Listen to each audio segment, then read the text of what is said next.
사랑하는 여러분, 여러분이 다 아시리라 생각합니다. 주일 오후 우리 교회에 조금 마음 아픈 일이 있었습니다. CCTV를 확인해 보니까 예배 중에 11시 43분에 들어와 2분 만에 멀쩡히 생긴 30대 전후반의 흑인이 들어와 내 가방에서 무엇을? 지갑이 없어진 일이 있었습니다. 그래서 주일 오후 경찰서를 다니고 다른 정보는 이 흑인이 한인 교회를 몇 군데를 벌써 다니면서 그런 훔친 사건이 있었음을 알게 되었습니다. 근데 문제는 뭐냐면 한국은 신고를 하면 바로 와서 리포트도 작성해주고 나름대로 그들이 끝까지 뭔가를 하는데 여기 미국은 그렇지 않죠. 그냥 와서 do you self with computers? 컴퓨터에 신고하라고 해서 제가 했는데도 제가 그런 일을 그렇게 오래 했는데도 I failed twice 2번 작성하다가 그 작성을 컴플릿 못하고 3번째 했습니다. 너무 힘들게 해놨어요. 제가 한국말로 또 봤는데 저는 영어로 했는데 한국말은 뭐가 뭔지도 모르겠습니다. 그래서 월요일 아침 9시 시작해서 DMB 은행을 다니면서 오후 3시까지 시간을 보냈습니다. 잊어먹은 것보다 솔직히 마음 들이면 참 힘들었습니다. 왜? 하필 예배 중에 왜 교회에서 이런 일이. 그런데 그 하루를 지내면서 제 마음에 이 한 문장이 남았습니다. 이 일도 무엇일까요? 말씀 없이 보면 사건이고 말씀으로 보면 메시지가 된다는 것을 저는 깨달았습니다. 우리는 이 일을 통해서 조심해야 할 것도 배우고 서로를 더 지켜야 할 것도 배우고 무엇보다 이 시대의 교회가 어떤 선택을 해야 하는지를 묻게 되었습니다. 그리고 놀랍게도 오늘 말씀은 이 사건과 닮아 있습니다. 같은 성 안에 있었지만 전혀 다른 선택을 한 두 사람이 나옵니다. 이것이 바로 오늘 제목입니다. 같은 성 안, 다른 선택. 이것을 여호수아와 창세기와 더불어 말씀 안에 우리가 은혜 나눌 텐데요. 한번 읽어볼까요? 시작. 이 성과 그 가운데 있는 모든 것은 여호와께 온전히 바치되 기생 라합과 그 집에 동거하는 자는 모두 살려주라. 이는 우리가 보낸 사자들을 그가 숨겨 주었음이니라. 여호와가 기생 라합과 그 아버지의 가족과 그에게 속한 것을 살렸으므로 그가 오늘까지 이스라엘 중에 거주하였으니 이는 여호수아가 여리고를 정탐하려고 보낸 사자들을 숨겼음이더라. 자, 여기까지 보겠습니다. 오늘 두 사람이 나옵니다. 전혀 다른 선택을 한 두 사람이 나오기 때문입니다. 자, 한 사람은 보니까 라합이었고 한 사람은 아간이었습니다. 이 두 사람은 같은 하나님의 말씀을 들었고 같은 전쟁을 보았고 같은 성 안에 있었지만 그들의 선택은 전혀 달랐습니다. 그럼 오늘 이 말씀을 통해서 우리가 배워야 할 것은 무엇입니까? 같은 성 안에 있었고 같은 교회 안에 있었고 같은 삶을 살아가고 있고 그러나 우리는 어떤 선택을 하느냐. 다시 말해서 말씀도 같은 말씀을 들었습니다. 그런데 이들은 선택은 달랐습니다. 다시 말해서 하나님은 저희들에게 묻습니다. 너는 어느 편에 서 있느냐라는 것입니다. 자, 라합 우리가 바로 읽었죠. 자, 멸망의 선 안에서 믿음을 선택한 사람이 바로 라합. 여호수아 6장 나옵니다. 여러분, 여호수아 6장은 여리고 성의 이야기입니다. 하나님은 그 성을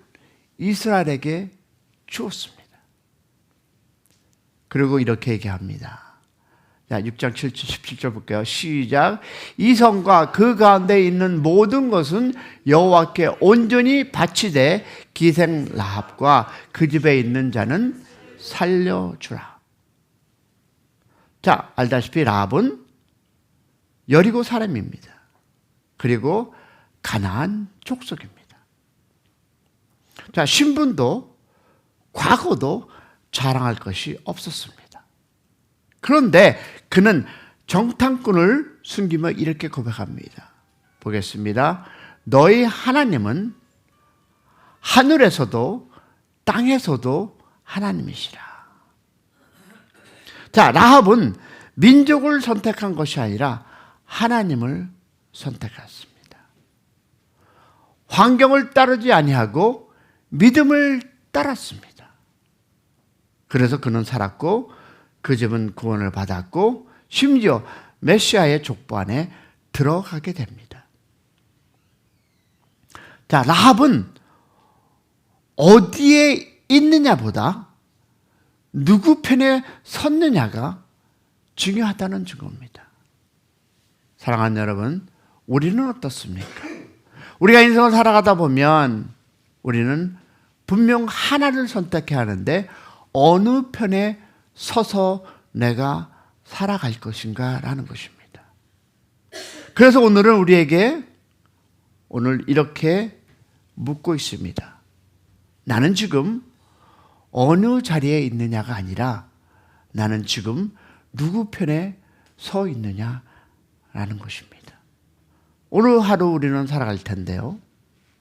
우리는 사람의 편에 서서 사람의 생각과 사람의 의지와 사람의 무엇으로?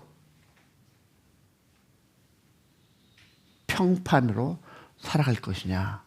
아니면 우리가 하나님 편에 서서 하나님의 생각과 하나님의 의지대로 살아갈 것이냐? 얼마나 마음이 힘들고 아팠겠습니까?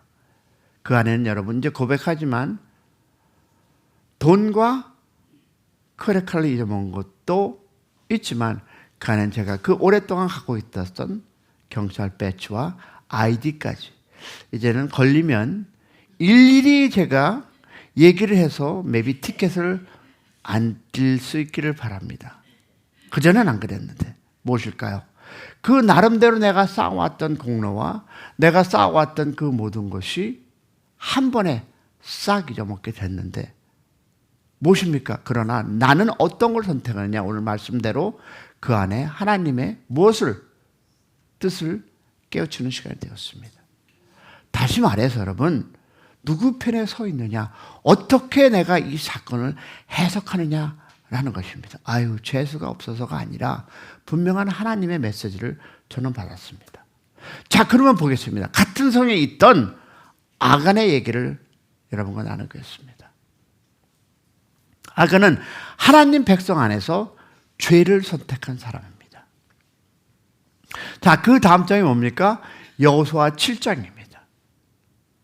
이번에는 가나안 사람이 아니라 이스라엘 사람, 유다 지파 아간이 나옵니다.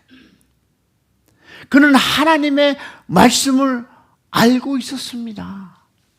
그리고 전쟁의 규칙도 알고 있었습니다. 거기서 보니까 은과 금과 외투는 취하지 말라라는 하나님의 음성도 알았고 그런 말씀도 알았습니다. 그런데 그는 보고 탐하고 숨깁니다. 그 결과 아이성 전투에서 이스라엘은 패배했습니다. 결국 아간은 돌에 맞아 죽습니다. 여기서 우리는 충격적인 사실을 봅니다. 가나안 여인 라합은 살고 이스라엘 사람 아간은 죽습니다.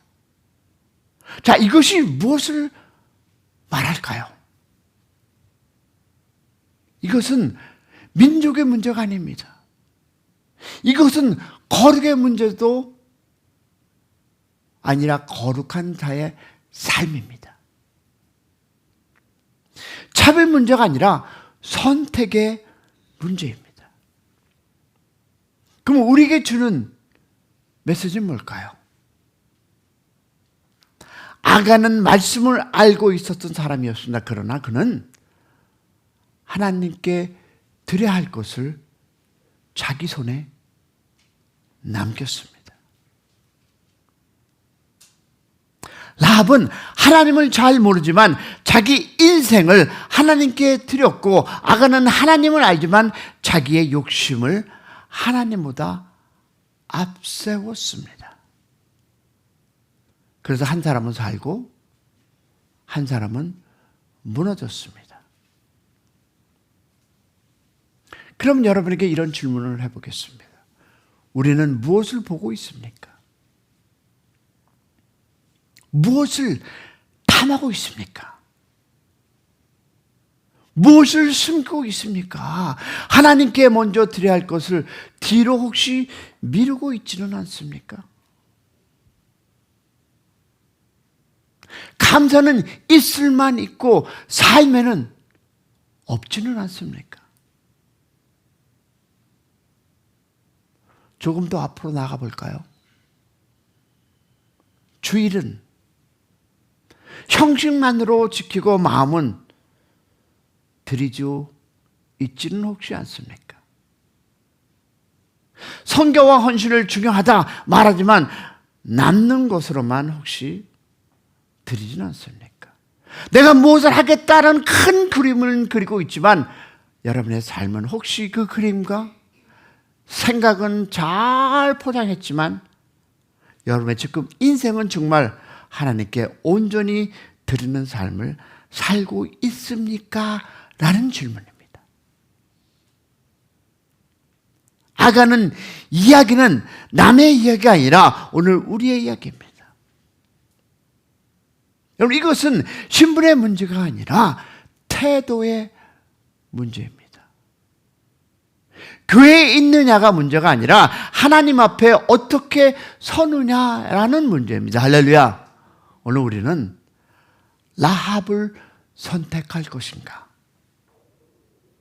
아간을 선택할 것인가 라는 질문을 여러분의 마음에 붙잡고 누구의 선택을 하며 살아갈 것인가를 생각하고 고백하는 시간 되기를 소망합니다. 하나님께 남은 것을 드리는 신앙이 아니라 먼저 드리는 신앙으로 사시기를 소망합니다. 숨기는 신앙이 아니라 드리는 신앙으로 사시기를 소망합니다. 이것이 아간의 이야기가 오늘 우리에게 주는 하나님의 말씀입니다. 그러면 하나님은 왜 가나안을 심판하셨는가? 저번 주 새벽에도 잠깐 나누었습니다. 많은 사람들이 묻습니다. 왜 하나님은 가나안 족속을 멸하라고 하셨을까? 여러분도 알다시피 성경은 이미 다시 한번 얘기합니다. 답을 줍니다. 왜? 창세기 15장 16절을 보니까 뭐라고? 아모리 족속의 죄악이 아직 가득 차지 아니하였으니라. 이 말씀은 하나님이 오래 참으셨다는 뜻이다라고 공부를 했는데요.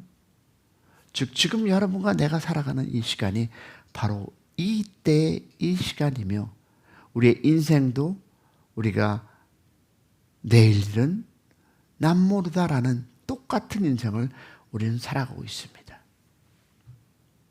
즉 가나안 전쟁은 갑작스러운 분노가 아니라 오랜 인내 끝에 공의의 판단이었습니다. 왜냐하면 민수기 32장 23절 보니까 너희 죄가 반드시 너를 찾아낼 줄로 알라. 여러분, 구원받은 우리에게도 이 말은 무서운 무엇으로? 충격으로 다가옵니다. 왜? 로마서 6장 23절을 보니까 죄의 싹은 사망이라. 여러분, 죄는 사라지지 않습니다. 쌓입니다. 구원은 받아서 우리가 바등바등 하늘나라로 갈 수 있지만 여러분, 이 죄는 우리를 사망으로 그리고 언젠가는 값을 치르게 됩니다. 여러분이 어제 했던 그 모든 사건, 그걸 통해서 고민과 어려움과 힘듦을 통해서 그 죄값을 치르게 된다는 얘기입니다. 구원과는 상관없습니다. 가나안 족속의 죄는 그릇에 가득 차곡차곡 쌓였다가 하나님의 때에 심판을 받았습니다. 이것은 민족의 문제가 아니라 죄의 문제입니다. 차별의 문제가 아니라 공의의 문제입니다. 하나님은 어디 출신이냐를 보지 않고 누구를 따르냐를 보십니다. 할렐루야. 사랑하는 성도 여러분, 주일 우리 교회에 일어난 일도 말씀으로 보면 같은 질문을 줍니다. 같은 예배당 안에 있지만 누군가는 예배를 했고 누군가는 훔쳤습니다. 같은 공간에 있지만 선택은 달랐습니다. 오늘도 우리는 같은 세상에 살지만 같은 선택을 하지 않기를 축복합니다. 누군가는 라합처럼 하나님을 선택했고 누군가는 아간처럼 욕심을 선택했습니다. 믿음은 환경이 아니라 선택입니다. 신앙은 출신이 아니라 방향입니다. 결론은 뭘까요? 우리는 어느 편에 서 있는가? Bless you, 사랑하는 성도 여러분. Bless you again. 우리 말씀은 오늘 이렇게 묻습니다. 너는 지금 어느 성 안에 있느냐가 아니라 누구 편에 서 있는가라는 것입니다. 라합처럼 믿음을 선택할 것입니까? 아니면 아간처럼 욕심을 택할 것입니까? 여러분, 교회 안에 있다고 자동적으로 라합이 되는 것이 아닙니다. 내가 목사고, 내가 사모고, 내가 선교사고, 내가 전도사고, 내가 안수 집사하라 할지라도 우리는 라합처럼 살 수도 있고 아간처럼 살 수도 있다는 것입니다. 왜? 자동으로 우리는 라합처럼 될 수가 없다는 것입니다. 여러분, 하나님의 백성이라고 해서 자동으로 구원이 보장되는 것도 아닙니다. 무슨 얘기냐면 매일 선택이 우리를 만듭니다. 내가 구원받았다고 모든 일을 하나님의 뜻대로 하지 않는 것이 우리의 안에 있는 본성입니다. 여러분 아십니까? 작은 선택이 큰 길이 됩니다. 미션하면 이 새벽 우리는 사건을 보러 온 것이 아니라 말씀 앞에 서기 위해 나왔습니다. 할렐루야. 그리고 오늘도 선택해야 합니다. 주님을 따를 것인지, 욕심을 따를 것인지, 은혜를 택할 것인지, 편의를 택할 것인지, 라합의 길을 걸어갈 건가, 아니면 아간의 길을 걸을 것인가, 이 두 선택의 길에 여러분은 서 있습니다. 믿는 자라 해도, 말씀을 듣는 여러분도 분명히 이 두, 라합, 아간, 이 둘 중에 하나를 선택하며 걸어갈 텐데 누구와 함께 동행하시고 걸어가셨습니까? It's on you. 여러분의 선택입니다.